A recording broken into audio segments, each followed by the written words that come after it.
Joining us now is Ralph Emerson de Golacion, Project Manager of Health Justice Philippines. Good morning, sir. Thank you for joining us. Good morning, Ms. Marimon and Sir Diego. Thank you for inviting us. Alright, let's start off na kasi ang daming misconception sa mga kabataan ngayon na mas okay na ang vape kaysa sa magsigarilyo and they continue to do so and maintain that lifestyle. But just how dangerous is vaping ba talaga? Okay, thank you. Actually, vape or e-cigarettes are really contains chemicals that are dangerous to our lung health. Meron tayong tinatawag na e-cigarette or vaping use associated lung injury or EVALI for short. This has been coined basically in around 2019, 2020 when the first recorded epidemic of vape use was recorded abroad. And in the Philippines, meron na tayong naitalang namatay because of vape use in 2024. And mind you, wala siyang any other substance na tinitake. Ang kanyang tinik lang ay vapes and naging addicted siya. He's a 22-year-old male. Our Philippine General Hospital documented this case and suddenly nagkaroon siya ng respiratory failure and heart failure. So kaya siya namatay. And again, this is very, hindi siya harmless. I'd like to emphasize that kasi many of our youth are saying na they know that vapes or e-cigarettes are less harmful, but it doesn't mean na wala siyang harm. So, similar to cigarettes, it's harmful and meron siyang effect sa lungs natin. And ayaw natin na ito ang maging cause ng kanilang sudden na failure ng kanilang respiratory system and other addiction. No? Marami pong karugtong na sakit and ngayon pa lamang po na-document in recent years. While we know that they are equally bad, no, yung smoking and vaping, but parang mas madaming reported na mas mabilis na failure sa lung failure or a rapid decline of health for people who use vape. Kasi karamihan sa reports ng cigarettes, you have emphysema, you have lung cancer, which is medyo matagal bago mo makita ang effects and long studies have been made. Ano ba yung chemical mismo sa vape that causes yung rapid decline? Yeah, actually, ang number one dito is yung concentrated siya sa maraming concentration ng chemicals ang vape and isa ito yung diacetyl, which is common to cause popcorn lung. Ralph? Na chemical Go ahead. na dito sa vape, no? And because of that concentration Yes, Ralph, yung signal mo, nagpa-fluctuate. Can you repeat that? Okay, is my signal clear na po? Ngayon, So, yeah. It's better now, yeah. okay. Okay, so once again, yung diacetyl is one chemical, another is yung nicotine, and all of these are more concentrated sa mga e-cigarettes or vapes. Marami pa kong chemicals actually, hindi ko pa na-mention, but all of this, yung kanyang cause is nagko-concentrate or nagiging ano siya no nagiging obstruction sa ating lungs and at the same time yun nga akala natin we are using an ordinary or harmless product and then later on bigla na lamang sisikip yung ating paghinga to the point na you need to really go immediately sa emergency room kasi yun nga at first some people, especially young people, many are using it dahil akala nila it's just water vapor. It's not water vapor. It's not vapor na walang harm. So merong mga chemicals po yan katulad ng nabanggit ko. And sadly, yung nicotine talaga will later on put you into that addictive behavior kung saan hahanap-hanapin mo kahit na hindi naman needed ng iyong katawan ang vape. Well, currently we have regulatory laws lang dito sa mga vaporized nicotine and non-nicotine products. Pero tingin niyo po ba dapat total ban na ang gawin? Well, we understand it's also an industry giving, business in and outs of the country. Pero dapat ba ihinto na talaga itong lahat? Yes, Ms. Merriman, actually, since 2018, we have been warning our government about uh, e-cigarettes and even itong mga nag-a-appear na bagong nicotine delivery products. No? Marami pa po yan, hindi lang po yung e-cigarettes or vape na nakikita natin. Merong mga nicotine pouches, meron pang nag-a-appear na mga heated tobacco products. Lahat po itong mga ano na to, itong mga produktong ito ay ever since 2018, we've been calling for an immediate ban because in public health, when we see these kinds of products na sinasabi nga nilang harmless or less harmful, ay actually ito yung ganito rin po nagsimula ang tobacco or ang cigarettes in 40 or 50 years ago. At ang sabi nga namin, when the use of these addictive products are still manageable, ang best case or ang tinatawag sa public health na precautionary principle is to ban one.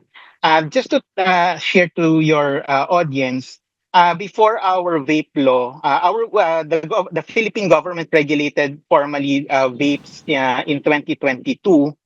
In 2021, ang gumagamit lamang po sa Philippines, particularly sa kabataan, is around 2.3% no of the youth between 10 to 19 years old. But after the vape law was implemented, nasa 4.8% na po or in 2023 ang gumagamit nito, and that is equivalent roughly to around between 1 to 2 million users. Kabataan pa lang po ito, no? So some adults naman, it also increased, no?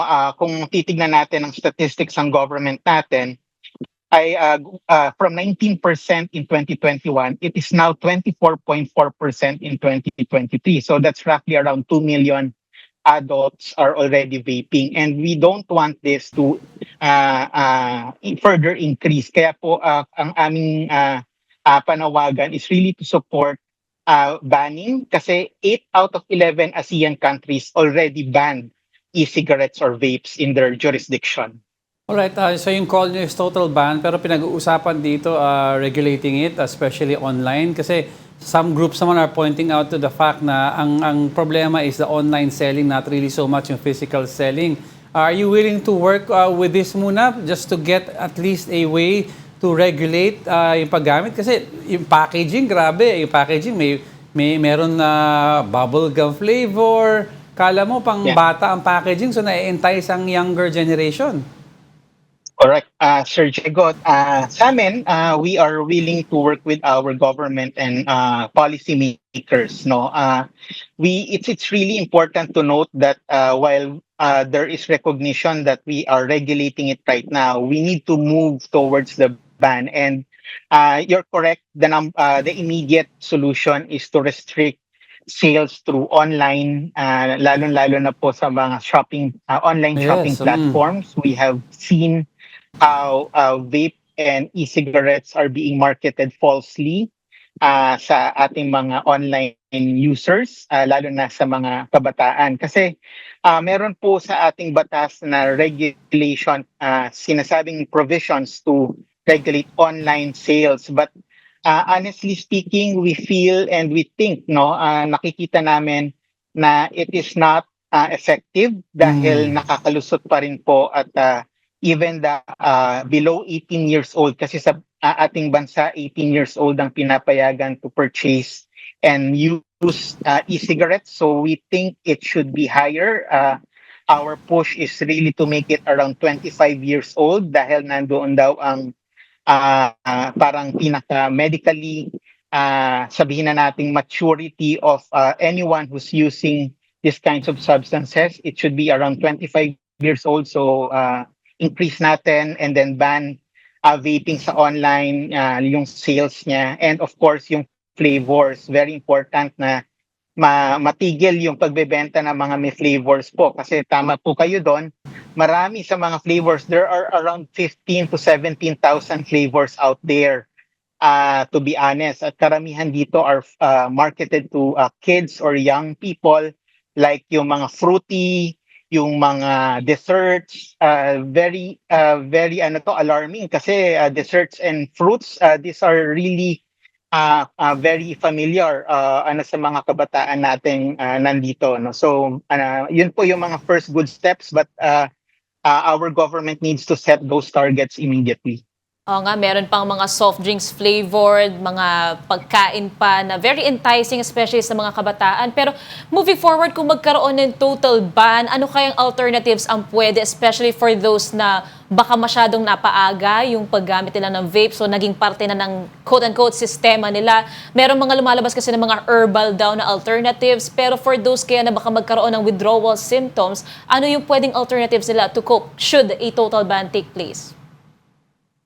Ang pinaka-importante po nating i-note is we need to go back to our cessation program, and this is provided by the Department of Health, no. So number one, important na mag-seek ng professional help from our medical professionals or cessation counselors. So meron pong quitline na tinatawag ang Department of Health sa Lung Center of the Philippines and public hospitals all over the country.